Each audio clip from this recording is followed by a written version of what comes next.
I am Bob Copperstone, a former newspaper journalist, and I like to write stories that mostly deal with my childhood in the mid-20th century. During my 80-plus years, I have accumulated troves of facts and memories as I experienced them here in Wahoo and surrounding Saunders County. These vignettes are presented as true and factual to the best of my recollection, and I wish to pass them on before they blink, flicker, and go dark forever. This is Growing Up Wigwam, as told by Uncle Bob. Farm Harvest Memories. Hi folks, I'll share with you some fond memories of harvest time on the farm. I know that most of you were never farmers, me neither.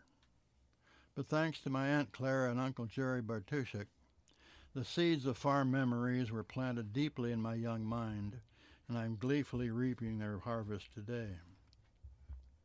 Here is my take on memories written from the upcoming newsletter of the Saunders County, Nebraska Genealogy Seekers.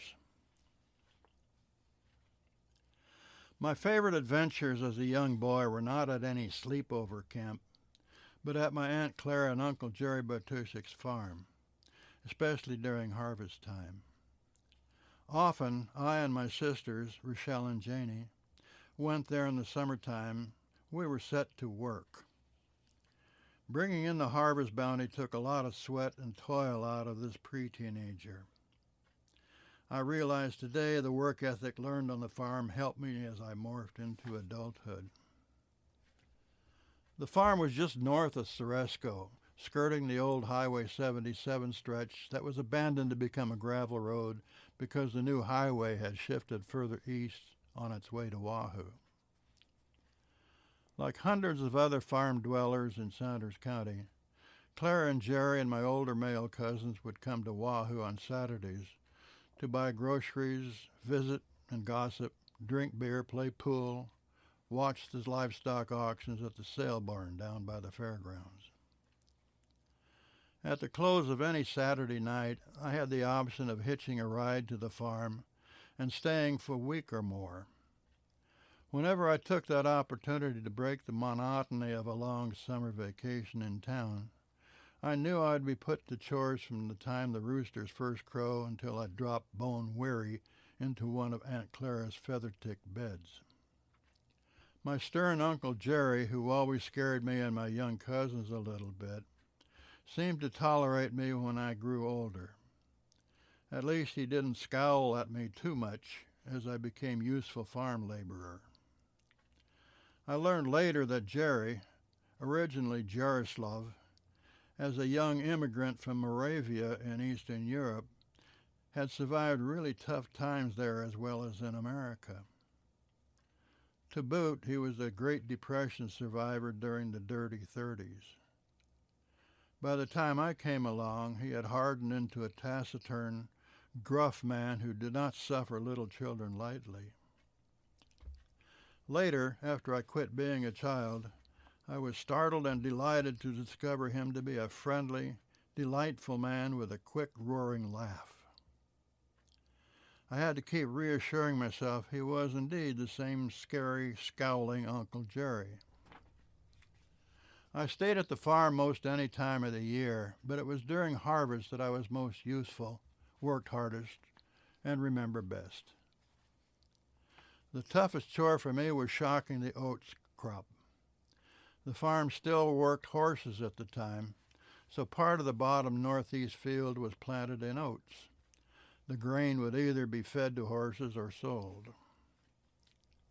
Using ancient cast iron mowers, rakes, binders, and other equipment that lay unsheltered in the field since last year's harvest, Uncle Jerry cut the crop, first step, raked it into windrows, second step, bound them into bundles, third step, and laid them on the ground. Shockers, that's my cue, would then gather 3 or more twine-bound bundles together, fourth step, and stand them up into small teepee shapes in order to keep them dry and await the threshers, fifth step. The grain heads would rot on the ground if they weren't shocked into rain-shedding position, which also made them easier to pick up for threshing.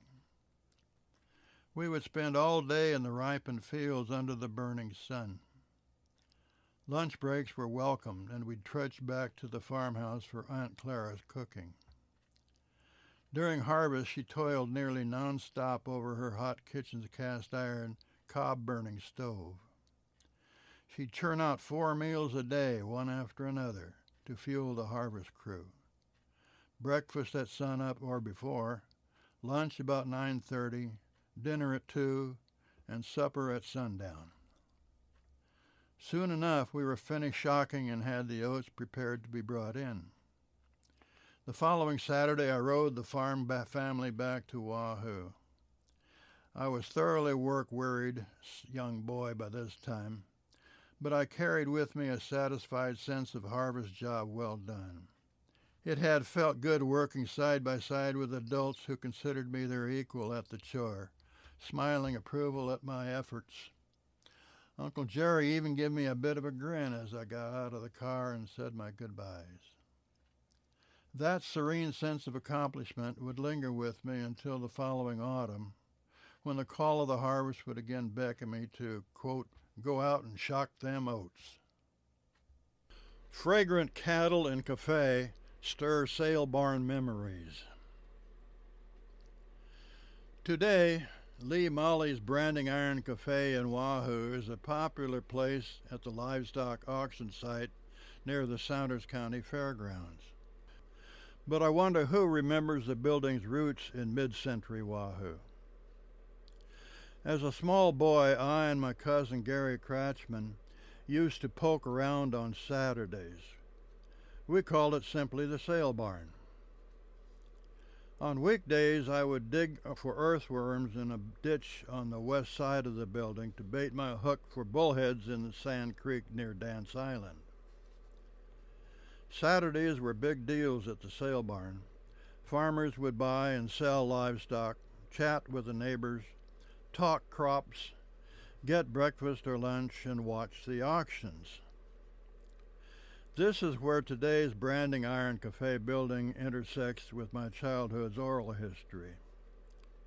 Since perhaps 70 years ago, the wooden superstructure shell of the building has not held livestock, but mostly was for storage.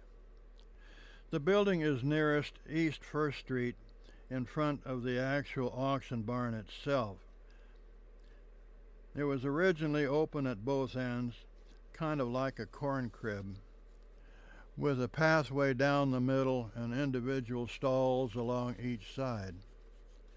Farm wives would use the stalls to display their baked goods, dressed or live chickens and eggs, along with other household yard sale type items.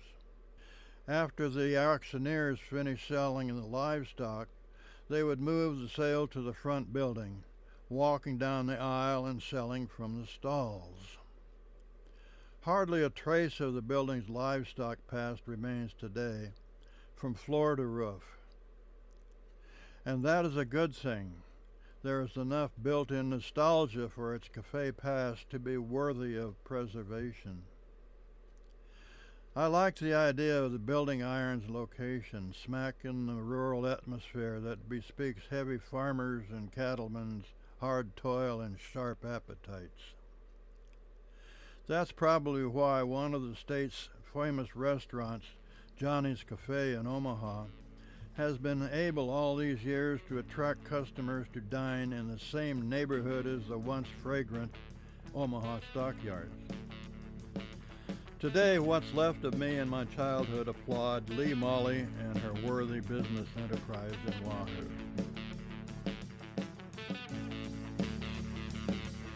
To be continued. Growing Up a Wigwam is written by Bob Copperstone and produced by Chris Beatty. Everything is recorded in lovely Wahoo, Nebraska. If you've enjoyed this and want some more stories about Uncle Bob and other things, please subscribe at chrisbeatty.com.